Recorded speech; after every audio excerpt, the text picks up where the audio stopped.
In the cold, dim light of the antique store, the doll sat quietly on its shelf. Dust had gathered on her porcelain cheeks, and her faded dress hung lifeless like a curtain in abandoned ruins. Annabelle, a name whispered in legends, feared by old townsfolk and recorded in the pages of ominous mythologies, almost forgotten. Almost. But curses have a way of crawling back to life. The story began with Claire, an overworked high school teacher trying to escape her mundane routine. She had a gentle habit of collecting vintage items, little treasures with stories of their own. The shopkeeper, a gaunt, pale man with a smile that stretched unnervingly long, noticed her wandering eyes the moment she saw the doll. Claire approached cautiously, her instincts tugging at her to turn away, but her fascination, it burned brighter than her fear. When she left the shop, the rains had stopped, but the heavy gray clouds refused to part. If Claire had looked back, she might have noticed the shopkeeper flipping over his open sign to one word: closed. The first night seemed benign. Annabelle was placed carefully on Claire's bookshelf, surrounded by old books and tiny figurines. Aside from the occasional shudder she felt passing the doll's blank stare, there was no reason to suspect something was wrong. Until the whispers started. It was faint at first, like the sound of distant wind slipping between cracks in the walls. But there was no wind, only still, suffocating silence. Claire brushed it off, convincing herself she was hearing odd echoes of the house settling. But then came the tapping.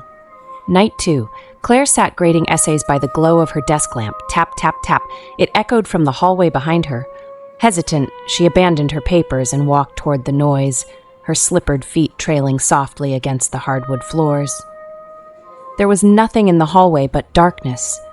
She looked toward her bookshelf, where Annabelle sat exactly as she had placed her, hands folded neatly over her lap, head tilted slightly in her eerie pose. The tapping stopped. On the third day, Claire woke up to find the doll, not on the shelf where she had left it, but on her bedside table. Her skin turned cold as her eyes locked onto that stitched mouth, unmoving but somehow alive, as though it were grinning beneath the threads. The crack in Annabelle's eye seemed wider, deeper, and suddenly the house seemed impossibly quiet. "Enough of this," Claire muttered with a shaky voice.